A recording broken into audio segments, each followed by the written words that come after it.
It's nice to have the gang back together. Oh, cute. Yeah. It was Sayer's birthday this week. Amazing. Happy birthday That was nice. to Sayer. She's 45. Oh my gosh, she looks about 32. I know, it's irritating, isn't it? It's really annoying. Yeah. She looks Probably amazing. Let's do this. Hello, everyone. Hi, Vicky. Hi. How you doing? I'm good. How are you? Very good. Yeah, very well, thanks. Yeah. Simon here with She Changed History. And today's episode is about a lady called Bessie Blount, who, even more so than other people we discuss, I don't think anyone's probably heard of. If you think of great inventions, the first ones that typically come to mind are usually these grand innovations that have touched everyone's life, like the steam engine or wind-up radio. But you rarely give thought to the smaller inventions that you maybe never knew existed, or never considered that they were something that needed to be invented, and will most likely never need. But for the people who do need them, that specific niche, they can be really life-changing. Today's story of Bessie Blount takes us from Virginia to a hospital treating World War II veterans in New Jersey, all the way to Scotland Yard in London, and shows us how defiance, determination, and ingenuity can, when applied as selflessly as Bessie did, so positively impact the lives of those with need, but not the ability to ask. So today's sources are a Smithsonian Magazine article by Leila McNeil, an obituary originally published in the Star Ledger and now available on legacy.com, an article from the website America Comes Alive, and an article from MIT's website in their medicine and engineering section. Okay, so it's about little inventions that we might not have known had been invented. Yeah, I guess so. Okay. Yeah, and just a lady who... You'll find out. Wait and see, Vicky. That was wait and see. Those hands up were very much back off, Vicky. Like, actually, take your time. Although I love the energy. Thank you. Energy. Yeah. I mean, we can just skip to the conclusion if you want. It's yeah. Shortest episode ever. Yeah. I'm an eager beaver. I've been told before. So Bessie was born in 1914 in Hickory, Virginia, and there were at the time, isn't it? South America, Virginia. Yeah. And at the time, there were limited educational opportunities for African Americans. So she went to a small primary school just full of black kids, and they didn't have textbooks. They might get hand-me-down textbooks from the white schools, but they learned to read by each reading out a verse from the Bible. Okay. I was really sort of underprivileged. And at the time, I don't know if this was a biblical thing where left-handedness was seen as the devil's work, but they had a strict right-handed writing policy. So when she was learning to write, surprise me, because I was told off. I think I would have been left-handed originally. I was taught, I remember very clearly. And like little things like if I picked up a tennis racket or something, it would be with my left hand, not my right hand. And then I'd be taught to use my right hand. So I think... and I don't ever remember it being a decision. You just use the hand that you use, don't you? Oh, we were taught, I guess, because right. I'm from quite a rural market town.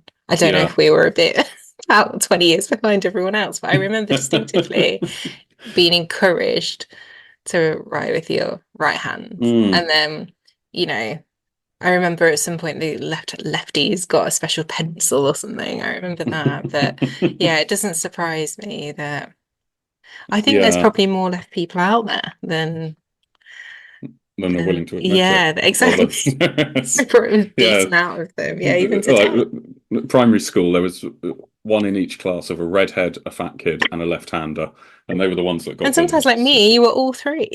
Shut up! You're not redheaded. I was when I was at. Were you really? When I was, like 4 or 5, I was very much like light and ginger and stuff like that. So I remember my first school photo, and my mum cut my hair so short. She hated styling hair, so I had really short, really like Albany hair. So ticked all those boxes. So when she started trying to write with her left hand, the teachers very quickly gave her a wrap around the knuckles for it and forced her into learning with her right hand.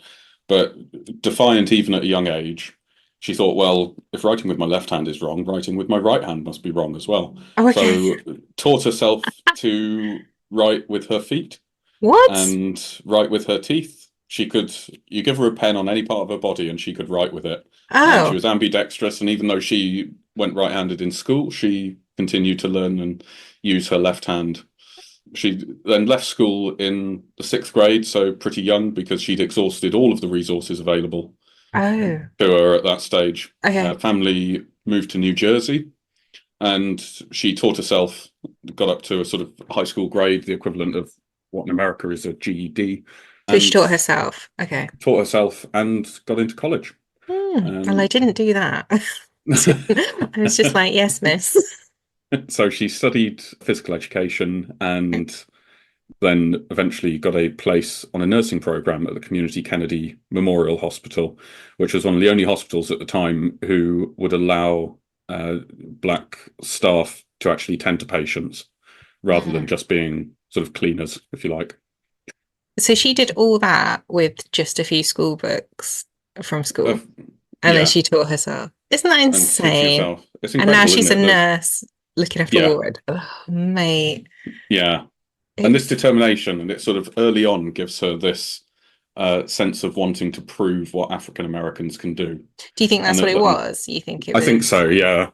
Yeah, there's a quote later on. It's what we as a race have contributed to humanity. That as a black female, we can do more than nurse their babies and clean their toilets.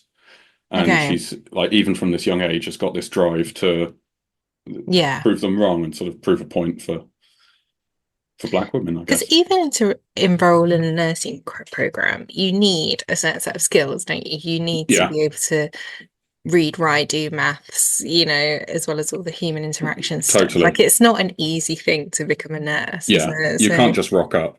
yeah, so she must have had like you say, that defiance, and maybe it's like with the writing of the feet and stuff like that. There must have Yeah, been something. it's like that inherent screw you attitude. I'm going to do it anyway. Yes, yeah. Um, Hmm. love it.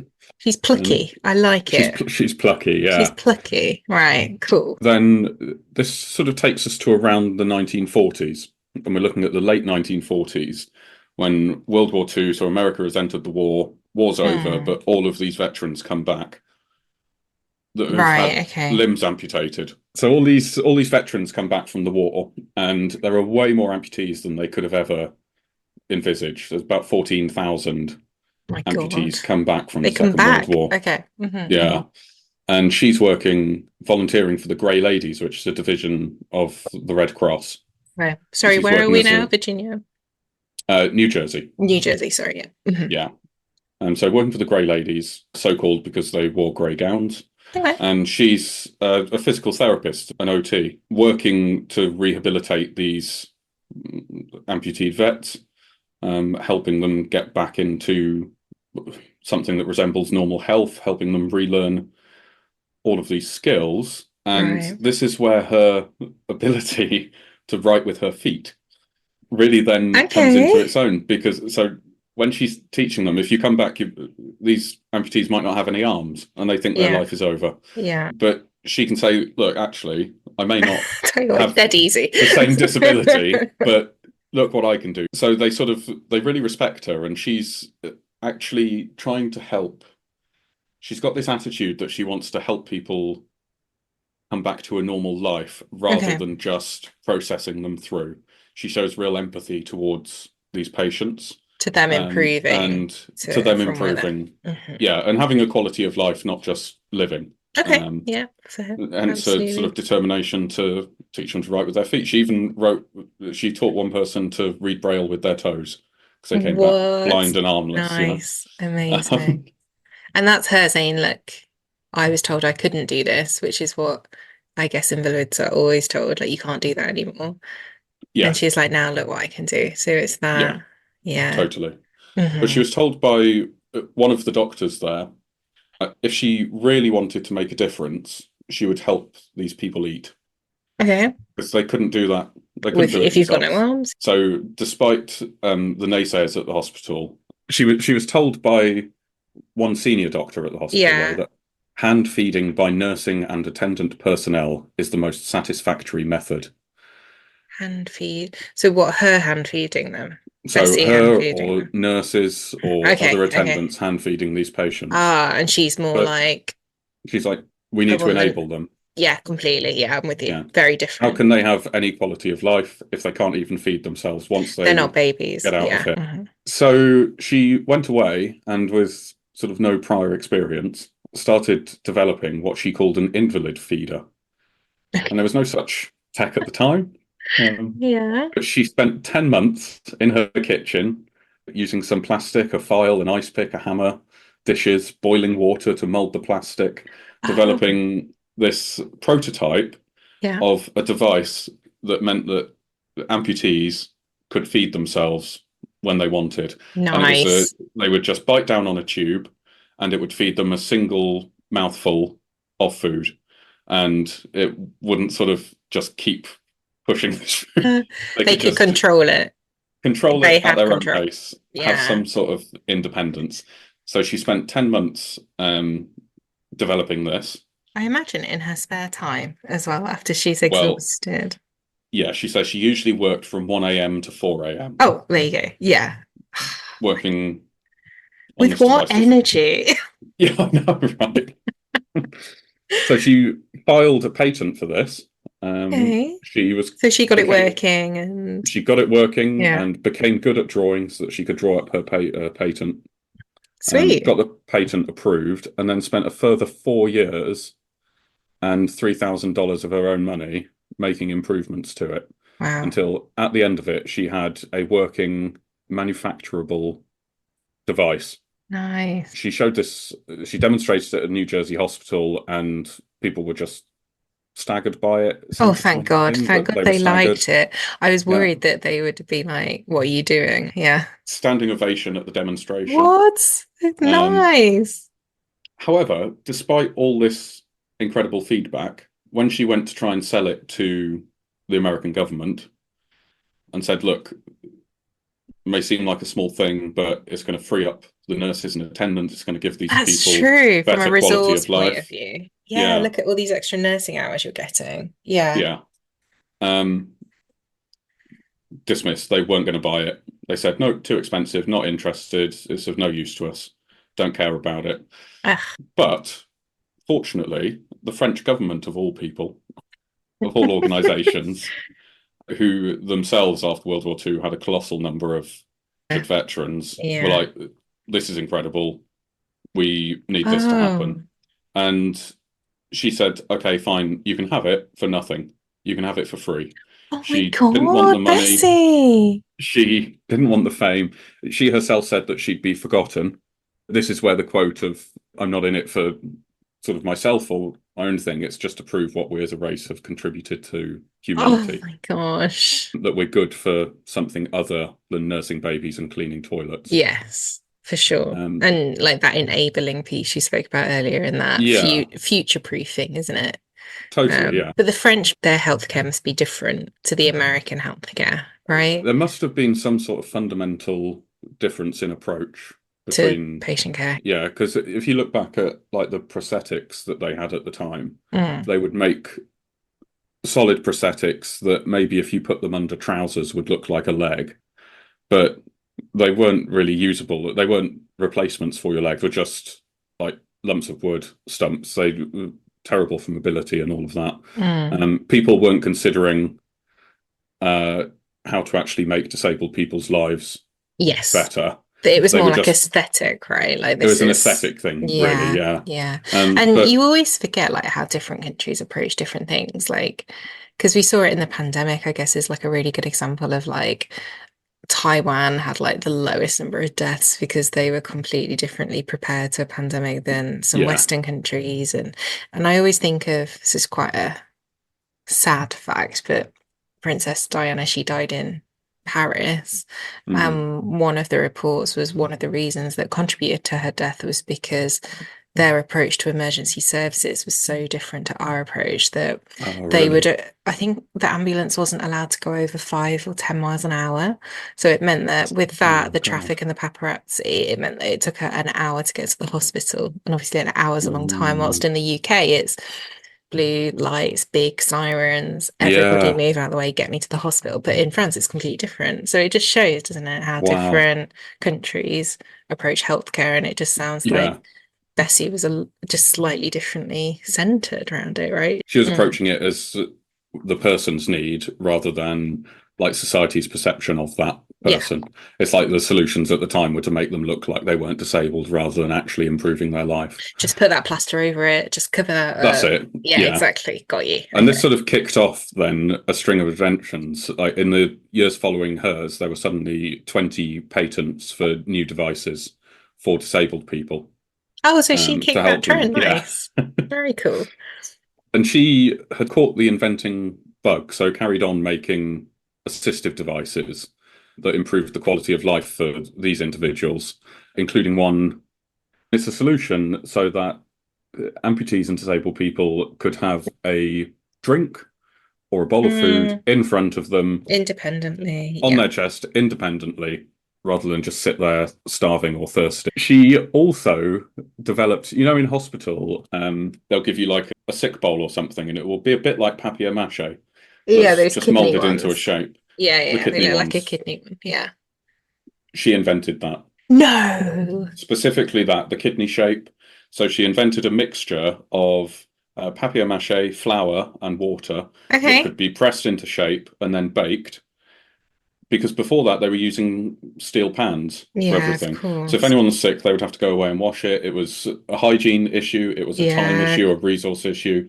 She thought it's much better if we can just have a stack of these really cheaply made out of really basic materials. So she came up with that and sold it to the Belgian government, and Belgium still uses those in their hospitals to this day. Bessie. Actually, Come on. And did she say why the kidney shape worked? yeah, it's a good question. Why is I it haven't. kidney shaped? Should I Google it? I wonder if it's sort of when you're holding it with your hand to one side, it sort of still lines up, and you're not going to Yeah. like be sick on your thumb. According to Cora, uh, Can I have one more these guess? basins, yeah, go on. Is it sort of it curves around the front of your body a bit more, so it doesn't? Yeah. No, maybe not. So it's shaped like a kidney bean because it allows the middle to be held very close to the patient's body to catch the fluids in a more efficient manner rather than using a round bowl container, which is what you said, those metal ones were round. So Yeah. she knew, she knew. So They, I would class these as really unsexy inventions, yeah, of but course, yeah. to the people who need them and those Mm. little details, everything at one point had to be invented, and she was in on it. And how many hundreds of millions of people have used those kidney shaped bowls? Yeah, I That's never think that's that when they you know just. it's like a true invention, don't you? Yeah, It's like a right. yeah, for sure. So is this? She wasn't after anything grandiose. She wasn't making loads of money from it. She just wanted to make small changes to remove these sort of everyday, really minimal hurdles that actually sort of chip away at people's lives. Yeah, it's like having your teaspoons near your kettle. Like Yeah, it really when is. we were growing up, my mum never had her teaspoons to her kettle, and then I bought my first flat, and she was absolutely bamboozled at the idea that you could have your teaspoons near your kettle. I think that's the title of the episode right there. Now, while she pivots, as so many of our subjects do, she pivots from this. While she was assisting, rehabilitating these patients, she noticed changes in them that as they got better, their handwriting changed. And she was Okay. intrigued by this. And she studied their handwriting and how it evolved, but could still see that it was the same handwriting from the same person, but had changed on, but she could sort of still pick out that it had developed. And whatever their disability, she helped them rewrite, but got really interested then on what's called graphology, which is the Okay. study of handwriting. So she published a paper on medical graphology, linking handwriting characteristics to people's physical health. And Oh, that then attracted the attention Also of shows that if you put the word medical in front of anything, like it suddenly sounds immediately, legitimate. yeah, it's as soon as you said that, I was like, fine. Oh, right. Of Yeah, that's course, a thing. Bessie. That's Yeah, of totally a thing. course. Yeah. Yeah. We've all heard of it. Yeah. So she attracted attention from law enforcement agencies Okay. after writing this paper because she made herself an expert on the sort of medical graphology. So they then asked for her expertise, her help in forgery analysis. Mm. So back then, before everything was done by computer, forging a check, forging a signature, forging documents and everything, the signature mattered. These days, it seems to have no consequence whatsoever. You can scrawl anything and that's that. But Mm. it mattered back then. So she started helping the Portsmouth in the US police department. She became their chief examiner and was helping in real life cases, real world cases. Oh my And then she gosh. was invited by Scotland Yard to This is so accelerated. it's absolutely it's Suddenly insane, isn't it? Scotland Yard. I What know. are we like? Is this after the war stuff? So this is like 40s, After the war stuff. 50s Yeah. thing. It's like, God. yeah, of course I can go to Scotland Of Yard. course I can help Scotland So Yard with their she forging became cases. the first African American woman to work at Scotland Yard Yes. and got her advanced studies in graphology, Yeah. really solidifying her expertise in the field. She did try to do some work at the FBI, but I think she was jumping the gun then slightly on their policy. Fair. But And she applied, which she is, applied, yeah. that's quite I mean, she was rightly. Yeah. like one of the world leaders in this field, Mm. incredibly experienced. But instead of that, she set up her own consulting Yes, company. this is another theme. If you get told no, you go and create Yeah, it, isn't it? totally. Yeah. Yeah. And just making it happen. And Sod just you. like, I'll go and do so, it myself, isn't yeah, it? Yeah. absolutely. Yeah. Yeah. By the time she got into consulting, she was getting on, well, she wasn't old, she was in her 50s. And like, Just alienated half our listener group I know, yeah. No, she wasn't old, She but was you know, not. but she was not her son said she was not a typical courtroom expert. So she became an expert witness at court cases that involved handwriting, forgeries. Many cases, they would get her in Right. to give her expert witness appraisal of things, and she had a real ability to break down these complex theories. Because if you actually look at graphology, it's a really scientific study, and they can tell the particular pressure points of which bit of the stroke applies more pressure, and that's dictated by the shape of the hand and the fingers, and everybody, it's like a Seriously. fingerprint. Yeah. Oh. Um, Hmm. yeah. I might have to do a little bonus episode on the study of Yeah, because I'm graphology. so skeptical of it. But like, but the fact that she's been invited into court and like you say, star witnesses, that's pretty Yeah. cool, isn't it? Come on. Like, Yeah. we need Her you. son, You were the person we need for this. Yeah. that's it. Who are you going to call? Yeah. Bessie, obviously. Of So course. her son said that she really didn't look like the typical sort of courtroom expert. He's quoted as saying, "There's this old black woman sitting in the back row and not saying anything. Then when the lawyer would say, 'Okay, I have my expert witness,' she'd stand up, throw off her coat, throw off her rain bonnet, silver silver hair would come Or like out, a and then mane. she'd yeah, it's like a fabulous entrance, and she'd stand up and present her theory, and it just absolutely blew them away. That yeah, I In this suppose this beautiful juxtaposition, detail. Yeah. yeah, in such excellent detail, complex ideas broken down for the jury, Nice. and she won loads of cases. Like the case would hinge on her testimony and Yeah. So she was got them across the influential line. as well. Yeah. Yeah, and just sort of Yeah. blown away. So she Um, must have had like a certain set of characteristics to be able to be influential and apply herself in all these different situations because that's very different, isn't it, to a it's nursing so setting, different. to a fiddling about in your kitchen setting. Like they're very Yeah, different. Like she must have had something special and I within her. and I wonder this again about loads of our subjects. They seem to be able to just turn their hand to whatever they see something that's of interest or they think is important, and just do what they need to do, learn whatever skill they need to have It's to make this curiosity, I happen. think. Like if it was a characteristic, it'd Yeah, be, yeah, curiosity must be one.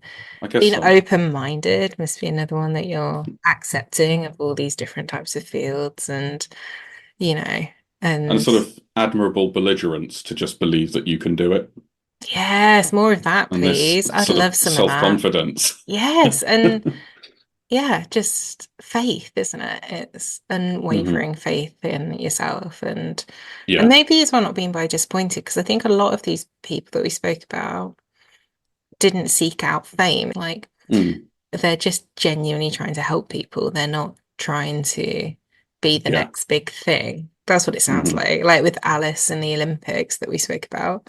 She Yeah. genuinely just wanted women in the Olympics. She couldn't care less. And Irina was another one, wasn't it? She Yeah. went into hiding for another 50 years with the saving of the children in World War II in one of the episodes we did.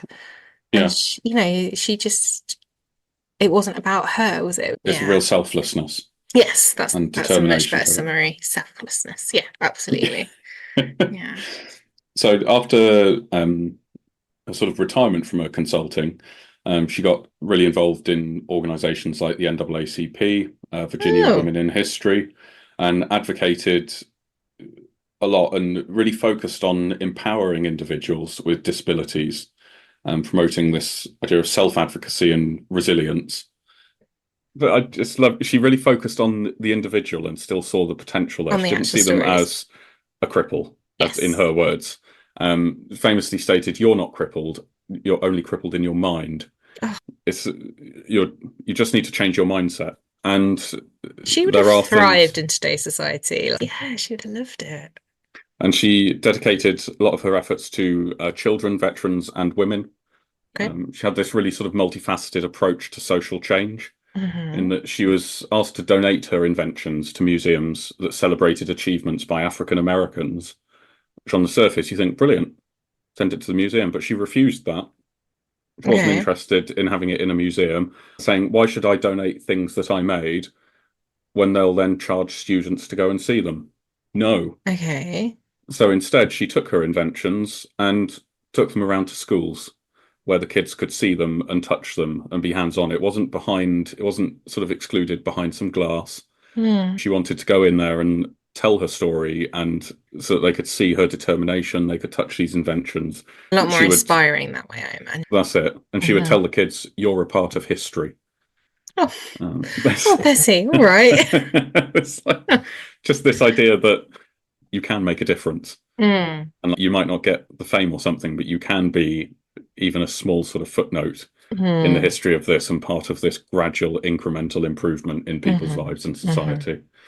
In Nice. 2008, she hopped on a bus on her own at the age of 93 and travelled back to her hometown in Virginia, Okay. where she found the remains of her primary school, which had burned down years earlier. Hmm. And she wanted to build a museum and library to commemorate the contributions of those who'd studied there. Hmm. She was 93 at the time, but Yeah. had no intention of dying. Well, She who does? she told local paper The Pilot, um, "I'm going to live just for spite because my work is not done." Unfortunately, she died just over a year later at the age of Okay. 95, Hmm. before her museum was complete. But the advocacy that she did, and the amount that she traveled around doing, she became an ardent public speaker. So she would travel Okay. to so many events and spoke to thousands of people about the change that they can make and sort of the ability that they have if Hmm. they apply themselves, to illustrate this transformative power of perseverance and compassion that she showed in equal measure.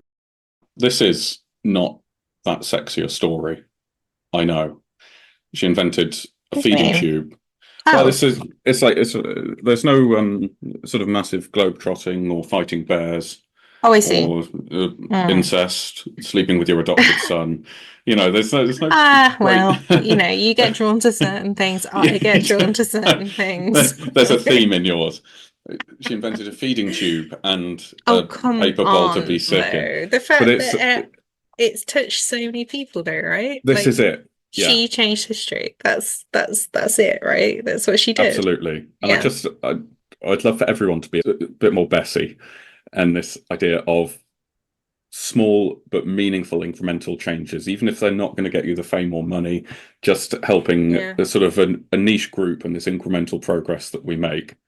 Um, I love her attitude and her enthusiasm, and like she seemed to have this determination from when she was in sixth grade all the way through to her death. Oh my gosh. And you've And painted such a colourful picture of her as well. You've really made her like come alive in the story of all these.